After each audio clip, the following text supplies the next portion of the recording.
For my college students and instructors, happy spring semester, and for those who celebrate, happy accommodation season. May the odds be ever in your favor. I've been wanting to talk about the accommodation issues on campuses for a while. However, I wasn't quite sure exactly what I wanted to talk about, so I went to Google and I looked up some Reddit, and I literally just looked up the terms professors, accommodations, sometimes fights, in colleges. And guess what I found? They are either posts coming from students talking about how their instructor denied their accommodations that they had gone through the entire process to get, or it was professors trying to find ways to subvert accommodations, complain about accommodations, be frustrated with the accommodation system overall. As a disabled PhD student, I have been on both sides of this conversation, and so in this video, I wanted to break down some of the myths that a lot of these professors are coming into these conversations with. If you're new to my channel, hi, my name is Isa, and I'm a disabled graduate student getting my PhD in communication studies with a focus in disability resilience and resistance. One of the topics that I've written a lot about recently are barriers for disabled students to higher education. In this video, I'm going to break down the 3 big myths that I've seen throughout these Reddit posts and conversations that I've had with other instructors, graduate students, and disabled students.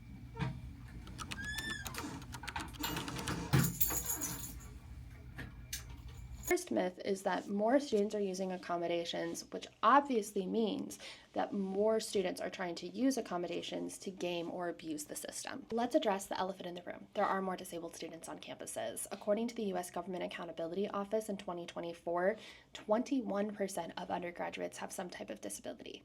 Let's just set aside the fact that we've been in a mass disabling event and then COVID has caused brain fog, heart problems, other health conditions that would require accommodations. And think about where we exist in the history, at least in the United States, when it comes to disability rights. The Americans with Disability Act was ratified in 1991. That's not that long ago. But if we are seeing more disabled students in higher education, it means that these disability rights movements are doing their job and that there are less barriers to higher education than there were before. If we think about the most basic physical disability issues and accessibility, so many academic buildings have been protected because universities don't typically want to renovate them because they have to make them ADA compliant if they are an older building. How many buildings are literally falling apart around our shoulders because they don't want to make them accessible? I wonder where this eerie old elevator goes to.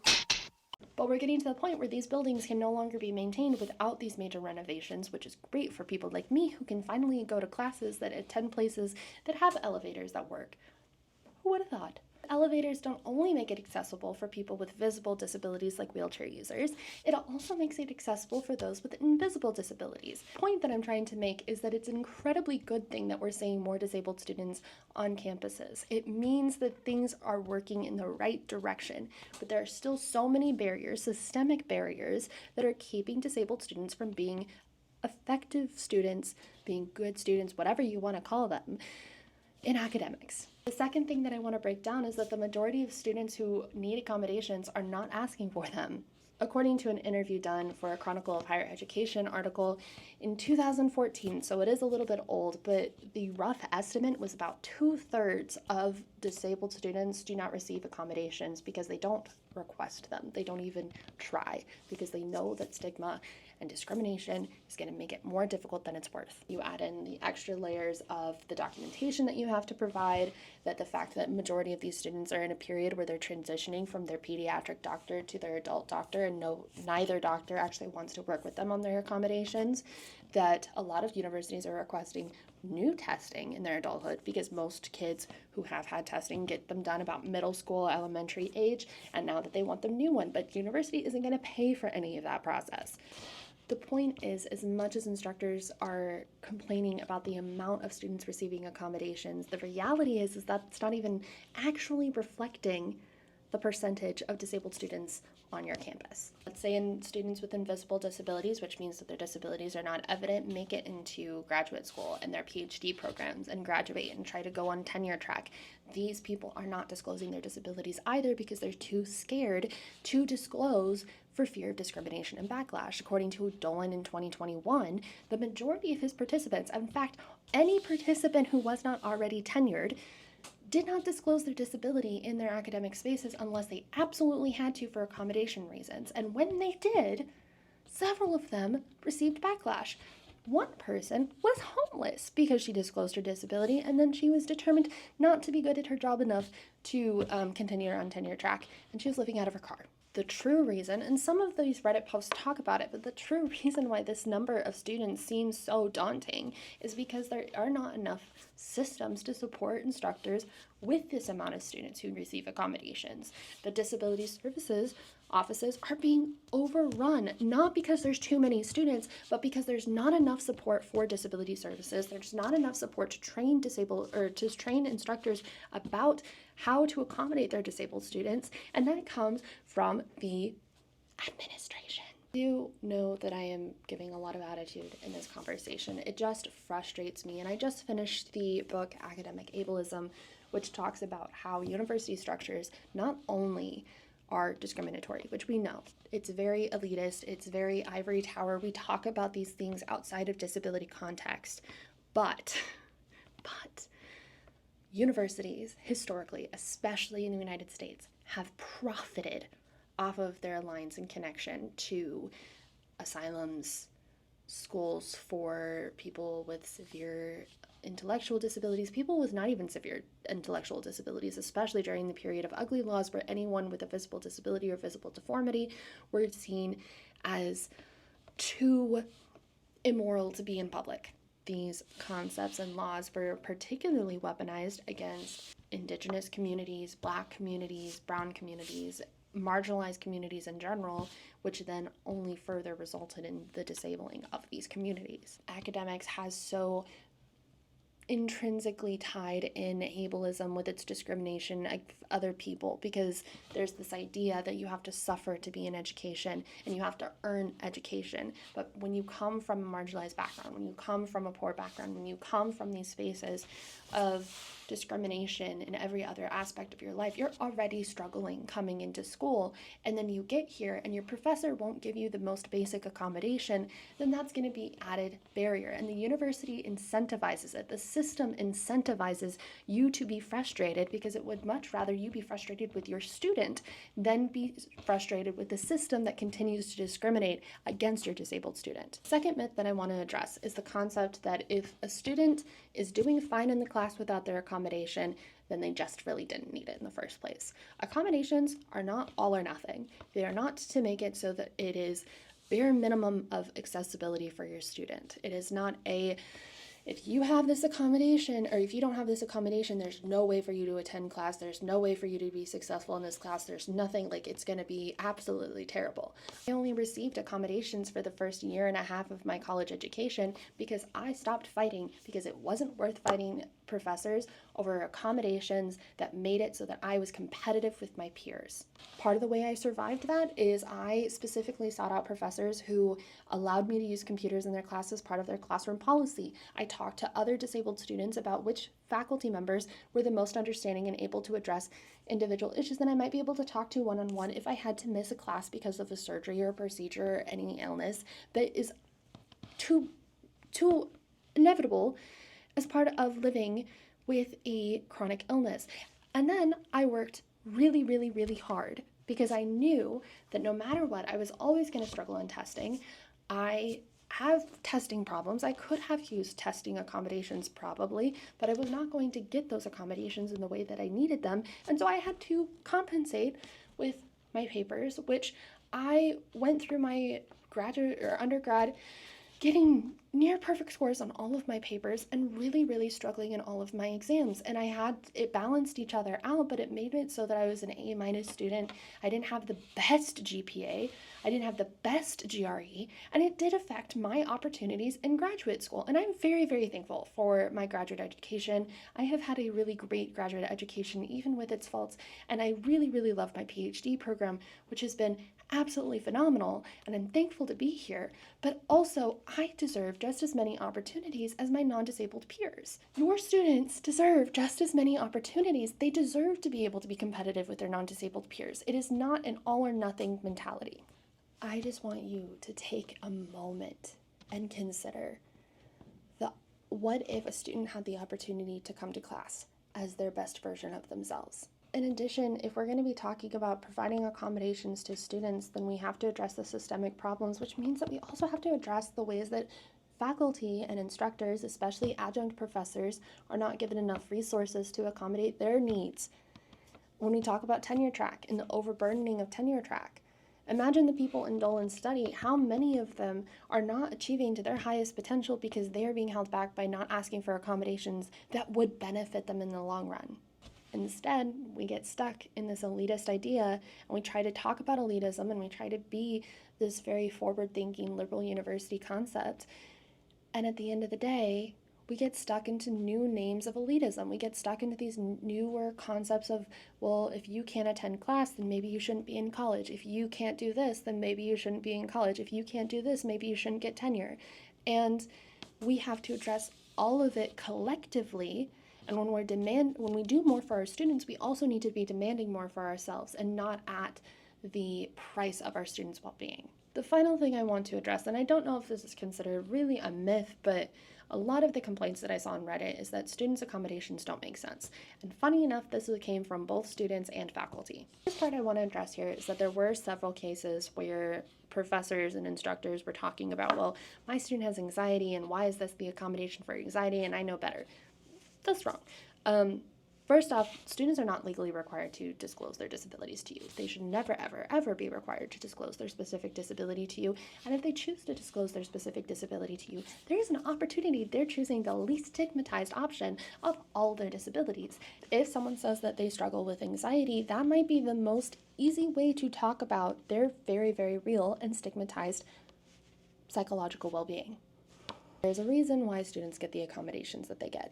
But also at the same time, a lot of students are being given accommodations from a list of accommodations that are approved by the university, and they don't all help.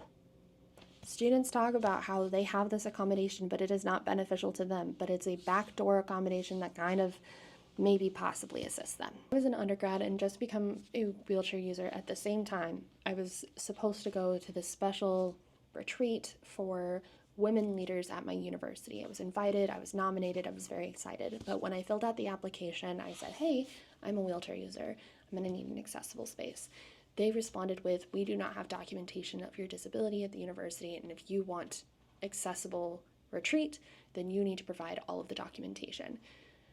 I understand to a level of needing documentation to know what level of accommodation that I need.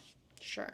But also at the same time, why is it that a wheelchair is not seen as synonymous or like at the same level as glasses? You wouldn't have to file an application to be allowed to wear glasses to school.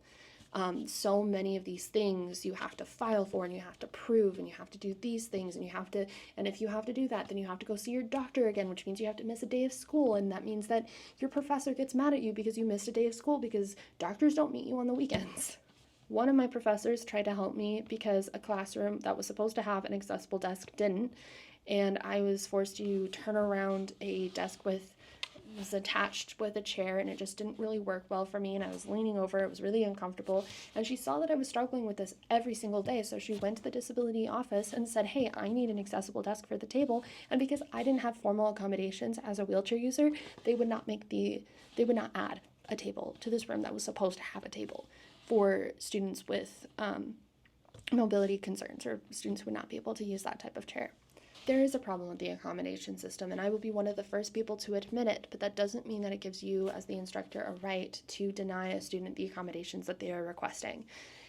We need to be addressing the bigger system issue, but we also have these things where we're stuck with the power that we have, and instructors don't have a lot of power. But I do think that if we collectively come together and do things, and we also work on making our classrooms as accessible as possible that is within our power before we even have the conversation around accommodations, it makes things easier on us and easier on our students, instead of trying to create a backdoor, which is always more labor for everyone. One thing that we can do to make our lives easier is to approach things with a universal design. And universal design is the idea that we're trying to make things as accessible for everyone as possible in the initial building of the thing, the material, the space. You're not adding in a back door that's by the trash can with a really steep hill for wheelchair users. You are making the accessible entrance the main door and making it accessible for everyone. One thing that I do, because it's a speech class and because we don't do things the same as other classes, or we don't have like a formal exam, we do speeches instead, we have presentations, a lot of presentations in class, that a student's accommodations might not list the specific accommodation that they actually need. So I always start off my semester, when I go over the syllabus, I say, hey, I'm here to listen about accommodations, but also this conversation is one that we can revisit at any point in the semester. If it's an accommodation that we need to go through disability services for, we can do that process, and I will make sure that you get the resources that you need to know who to talk to, and we can work on that together. Or if it's something like, I had a student who missed a day of class recently because they had work and they couldn't pay their bills if they didn't go to work. And I made that accommodation, and I approach things not from just a disability basis of not having to earn it, but rather that these students are already facing extra difficulties, that if they're truly motivated, they're going to do the work to make up for it. And all I can do is try to make sure I provide as many resources as possible, that I stay open to communication, that I approach the classroom that way. And that's what's important to me in my teaching philosophy. But that doesn't have to be the exact same approach that you take.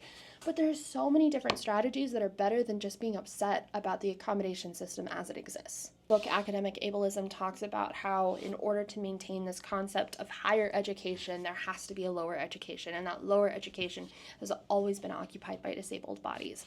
And so not only are we having to shift the way that we physically do things, the way the accommodations that we provide, but it's also a mentality shift in the way that we view disabled students and disabled bodies. The system is made to frustrate you. The system is not made to support you. The system is made to make very effective little capitalist cogs in the machine. And if you are approaching education from an approach that isn't making little capitalist cogs in the machine, then you will face extra difficulties. Anyone who's passionate about teaching knows this. But we have to make sure that we're keeping our eye on the thing that is truly limiting us and our students, and that we are honestly together facing a greater challenge that is affecting us both, but yet we are set against each other. I believe that the majority of instructors want to do good. And I, as someone who's going into education and higher education as their entire career, it terrifies me at the state of education today. And I have no idea what it's going to be like at the end of my program. My final piece of advice, and the leading thing in all of my teaching, is that if you are a disabled instructor, please try to fight for your disabled students the way that you deserve to be fought for when you were in undergrad. Anyway, it has been a long week. I'm recording this on a Friday. I am ready to go home. Have a wonderful semester, guys. We will get through this together. Have a wonderful semester. Thank you for listening to me rant. And if you want to hear more content like this, or learn more about disability life, lifestyle, concepts, culture, history, that kind of stuff, just make sure to like and subscribe. If you're an instructor, what are some strategies that you've adopted to help support your disabled students? And if you're a disabled student, what are some things that you wish that your professors would have done that makes all the difference in the world? Thanks, guys. See you guys next week. Bye.